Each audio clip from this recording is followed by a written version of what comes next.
Hello and welcome to Chitty Chatty Pitty. The puppies are fighting because dogs. Stop it. No.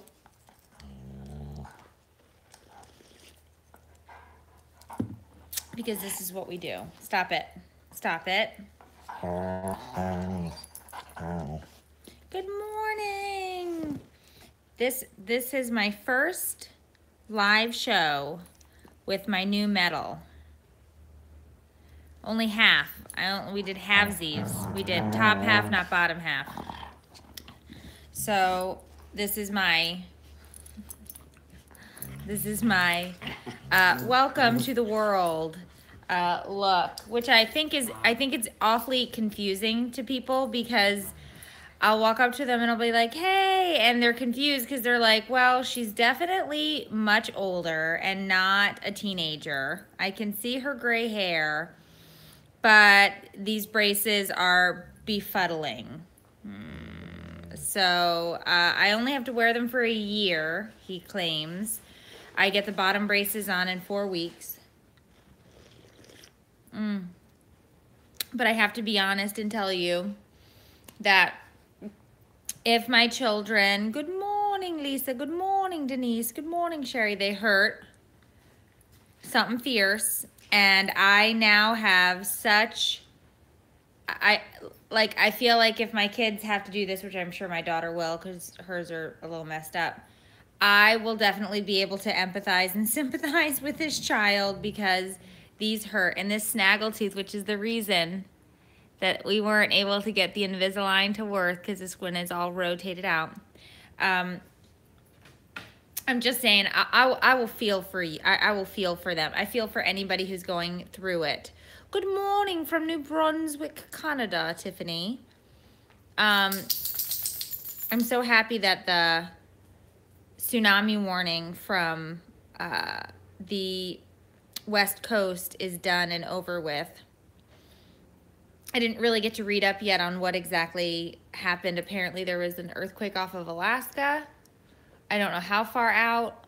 And I didn't know, like, oh, thank you, Kelly. I don't remember. Oh my gosh, Sherry. No, I don't think you're late, Megan. I think we're early. We started 11, but I was sitting down because my coffee was hot, and I was like, we're starting this sucker, okay? Hey, Emily. So,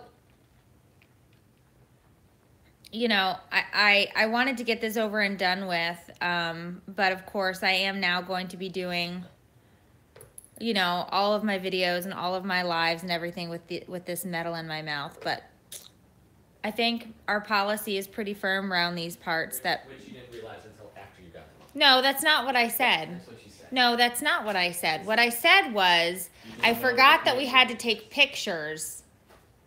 And then I realized I would have these in my mouth for pictures, and that was a little upsetting. But it is what it is, and that's life. And I'm, you know, I mean, it's a hot mess. It is what it is. I'm not going to go have them take them off because we have pictures. So he was yelling at me in the car because I said that out loud. Visiting Florida from Michigan. I bet you are enjoying this weather, Naomi, because it is it's decent weather out. It's not hot today. We have a little bit of a tiny, I wouldn't even call it a cold front because it's not going to be cold like it has been. Maybe it's meant to be, Anna. Here's the thing. We were not taken to the dentist as kids. My mouth is full of fillings, okay? We did not get to go to the dentist. We did not really get dental work done. And by the time I was an adult, my mouth needed so much work and so much money that we had to do it in chunks and a little bit at a time. I tried to do the Invisalign. I couldn't get my teeth to shift and turn. And so the next option was refit Invisalign, start back over, add months to it, which that was going to take 2 years, or bing, bang, boom, get this done in a year. And so this is what we did. So the bottom ones for these are all crooked and snaggly. These will go on in a month. So, you know, as an adult at 37 years old, this is the time when I can say that, yes, I can put some money towards my mouth. That sounds funny.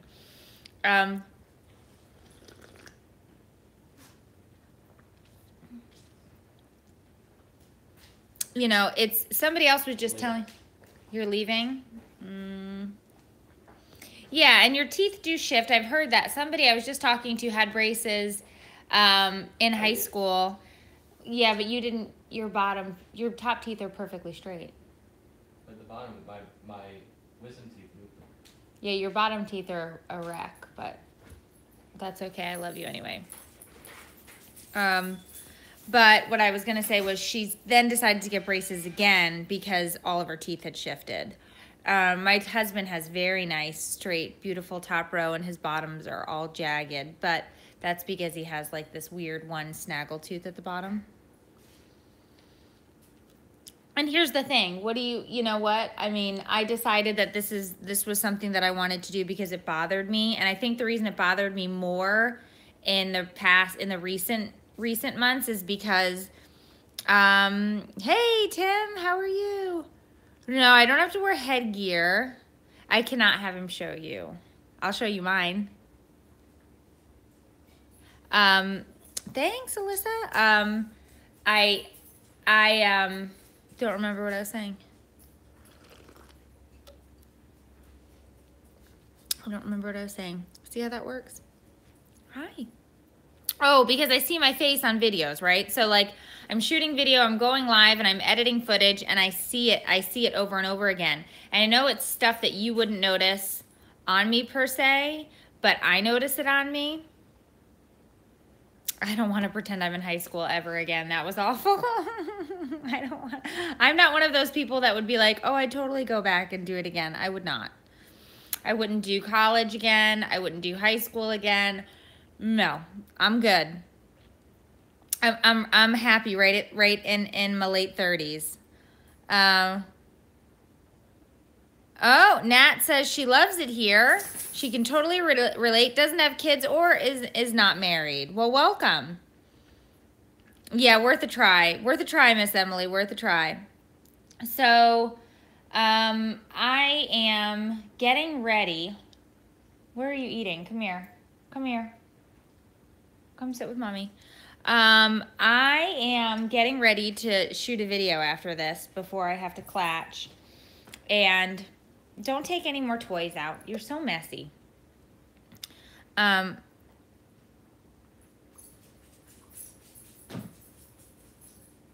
Michelle, I bet. I think our family is like a ton of families. Millions and millions of families. The difference is I decide to show all of the nonsense and the mess and the crap instead of just the pretty pictures, because I don't want you guys to feel like your mess and your disaster is something that's isolated, because it is not. And I decided to do that because seeing everybody's pretty pictures and their perfect memories made me feel isolated. So I don't want to make you guys feel isolated. So, and that actually leads into the video that I'm going to make. So I was just reading through comments on a post that I saw about how this mom was so tired. Yes, Brittany, I know they already talked to me about that. Was so tired of feeling like a crappy mom. Like everything was going wrong and everything was her fault. And the choices that she made just made, you know, and different things where she felt like she was doing her best and giving it all, and people still throw back in her face that she's a crappy parent.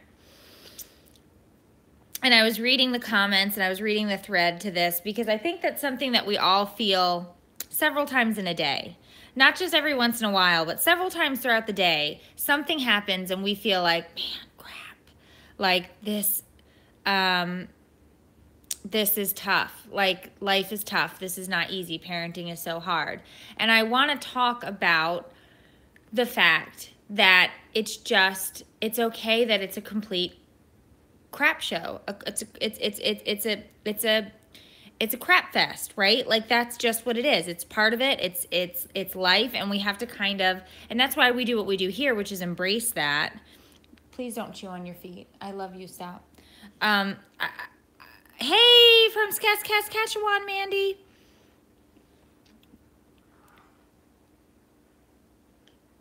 Oh, Melissa, I don't know. Here's the thing about oversharing. Might be why we keep the business manager off camera. Nat, I have a video on that. It's called Inside the Bowl. You can find it right here on YouTube. Oversharing is tough because I do feel like I share a ton of my life. We talk about sex. We talk about work. We talk about kids' sports and activities. We talk about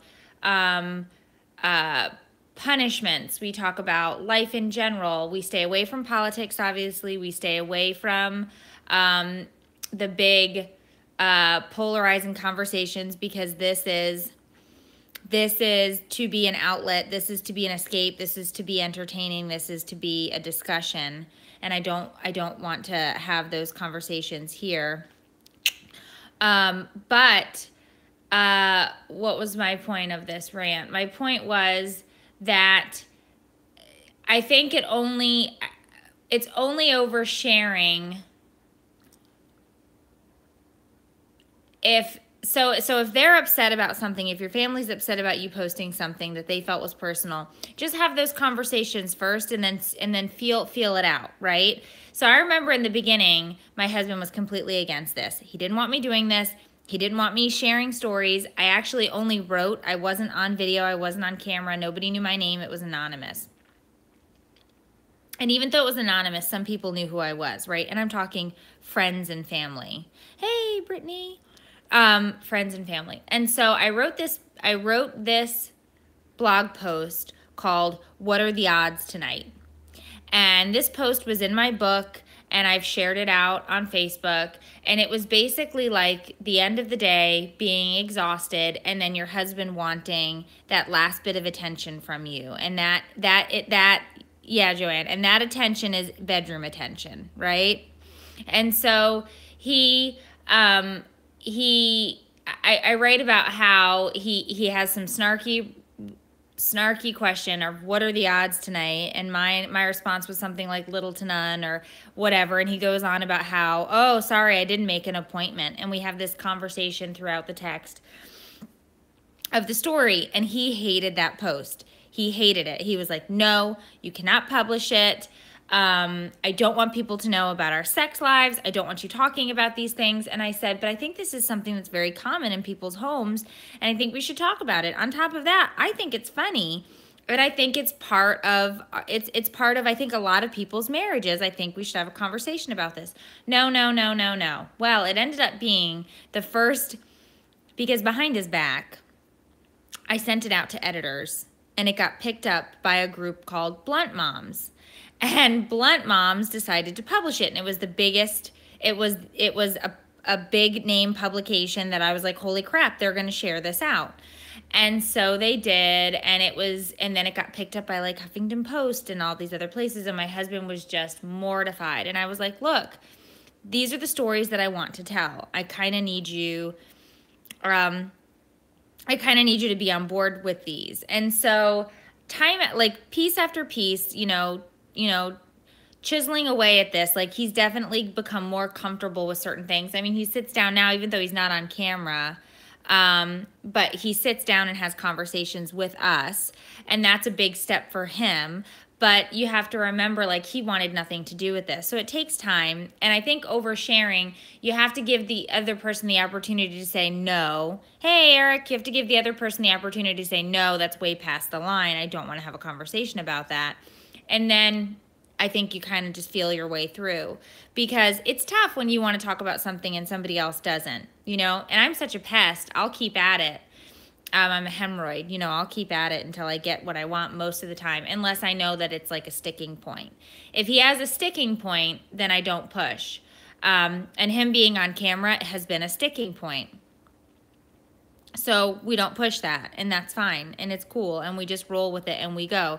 Because believe me, I've had so many video ideas where I wanted him in front and center to have these, and I can't drag him into it. He doesn't want to be a part of it, so we dance around it, we tiptoe, and it's fine. It works for us. So you just have to find your happy medium and what works for you, because you need an outlet, okay? Right, and so like the Santa one where he was in a costume and you could really only see like this much of him, was the most I could pull out of him, right? But it was good and it was fun and everybody loved it and enjoyed it, and it was worth its while. Gosh, I love coffee. Right? I know. I love you too.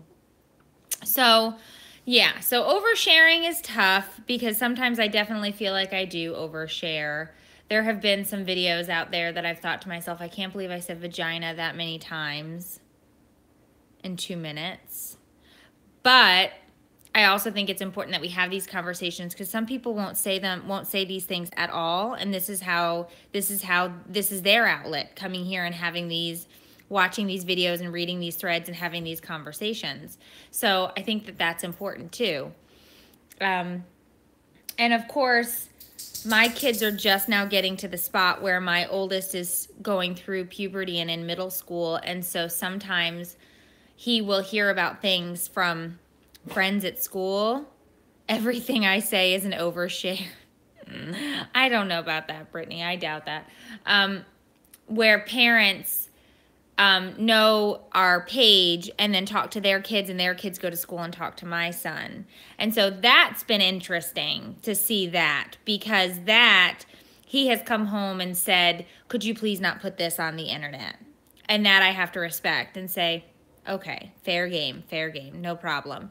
But before that, that wasn't an issue, because, you know, he doesn't have a Facebook page. He doesn't have a YouTube. I don't let him have these things yet. And so because of that, he's not seeing it. He's only hearing what other people are saying. Now, of course, I show them videos anytime they're in a video or things like that, and they get to see those. Now, my son and my daughter, the younger two, still think it's really cool to be in videos. My older one does not want to be in them. No, we are not barking at them. They are just walking. You do not need to save the universe from those two Shih Tzus, okay? You don't. They're not going to do anything. They're not. She's about to save my life from a Shih Tzu. No, Joanne. My daughter is definitely not shy, okay? Yeah, she's over there trying to save the universe from a pair of Shih Tzus. She's standing there. She's like, my only job today is to save the planet from the neighbor's Shih Tzus. I know, Lauren. She is a hero only to herself. You should see her. Here, let me see if I can flip it really fast. She is determined to save the universe right now. Look at that thing. She's looking around. She's like, oh my gosh, man.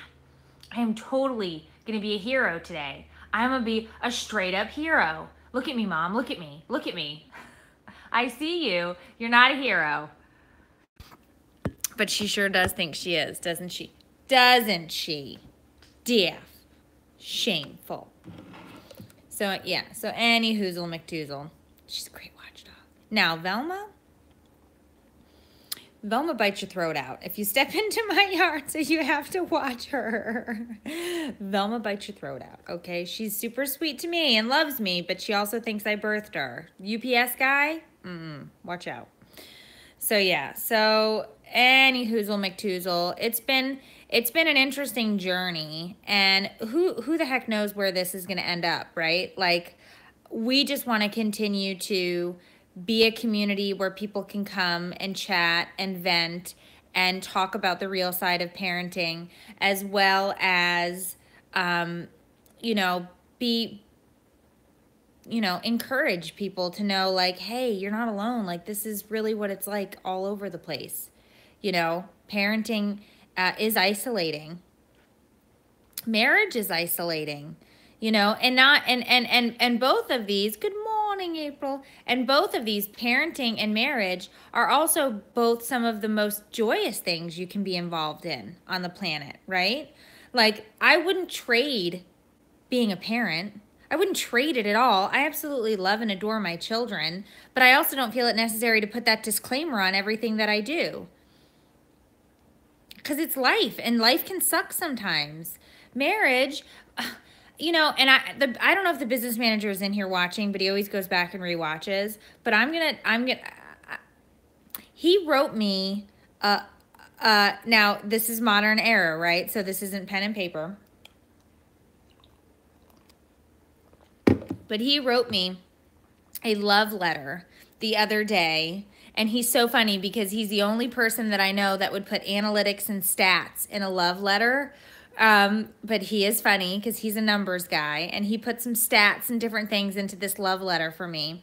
And the love letter basically said, I am so proud of you for saying you were going to go and do something and then actually following through and doing it. And not just doing it for yourself, but doing it because you actually care about others and you care about the community and you care about what happens. And you know that your voice needs to be heard for a reason and a purpose. And he wrote this, and he neither of us are romantic. Neither of us are romantic. He's definitely more of the romantic one in this relationship than I.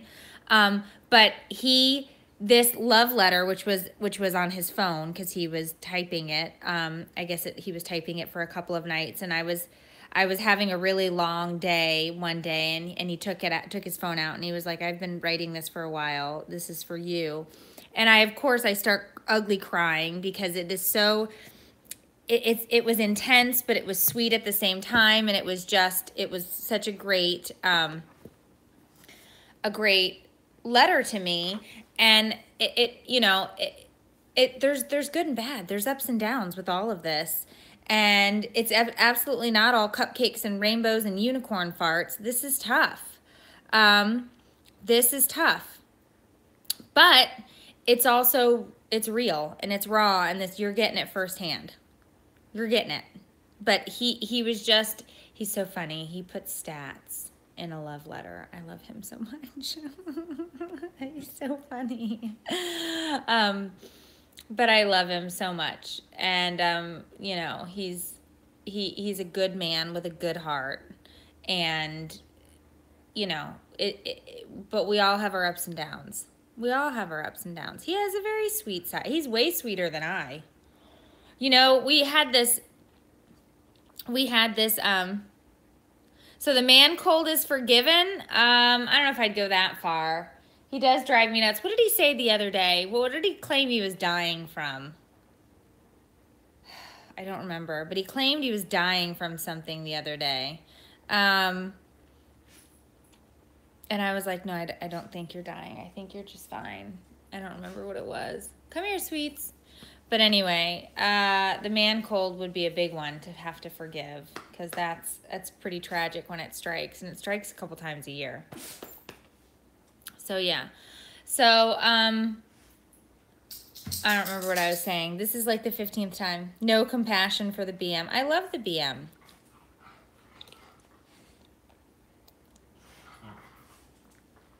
Oh my gosh, April, that's awesome. Your husband and yourself share the same birthday, and so you made it your wedding anniversary, so it's an all-inclusive, all-in-one. Now, there is an easy way to not forget, okay? Our anniversary is in October, so we have a little ways to go.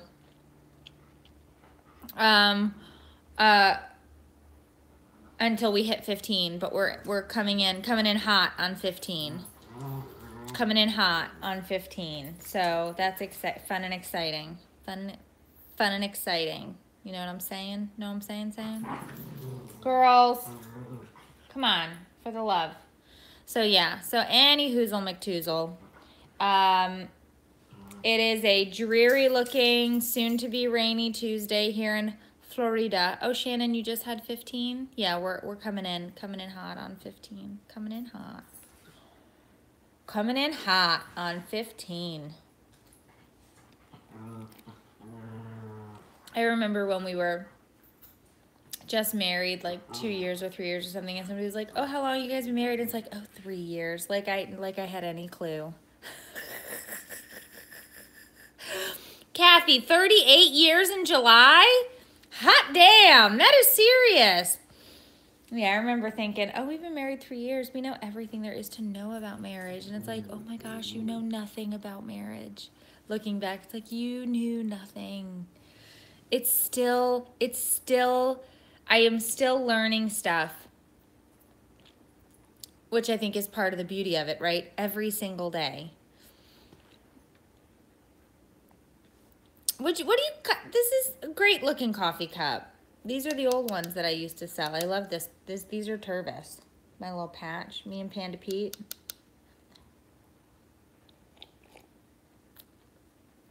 And that's the thing, Kelly. It's so fun and exciting, and you are learning things, and every day you're married is a new adventure. But it's so funny when you reflect, when you have that time to actually reflect back for a second after it's been, 5, 10, 15 years. Oh, get out of here. This is a decent sized coffee cup. It's probably like 3 cups. 13 years.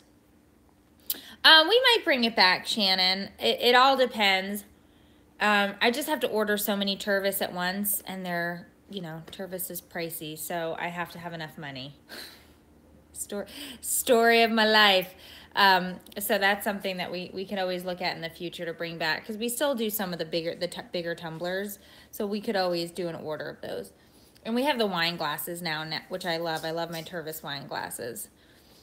The dogs are off to guard the universe again. Save the planet. Save Mother Earth. I just went to the front window now to see if they see the Shih Tzus come around the other side. So anyway, I appreciate you all joining me for another episode of Chitty Chatty Pitty, which made me think we should start numbering the episodes, but I have no idea how many of these I've done. I have no idea how many Wednesdays I've done. I have no idea how many filter-free Fridays I've done. And I have no way of actually knowing, because I'm pretty sure I started doing Wednesday so long ago, and I didn't start transporting them over to YouTube, so I would have to look back, I'd have to go through a year and a half to almost 2 years of Facebook feeds to find where the first Wednesday was. I have no idea. I know, right, April? I have no idea. But I feel like we should know what episode number it is. I guess we could 2018, episode 2. I guess we could do that. Right? At least to have some semblance of something. Because I just feel like I watch everybody else's stuff and I'm like, oh, they have episode numbers? They have episode titles? What am I doing wrong with my life? And it's like, hey, Macy. So, yeah. I feel like that's a need. That's a necessity. Great to see you, Kelly. All right, guys. I'm going to hippity-hop, pippity-pop off because I've got Clatch coming up and some other things. I have to go shoot this video real quick. And I will see you guys all on tomorrow for Wednesday. I'll see you soon. Have a happy. Stay warm for the love. Later, Tater. Stay warm for the love. Bye. Have a good one, Joanne, Denise, Anthony.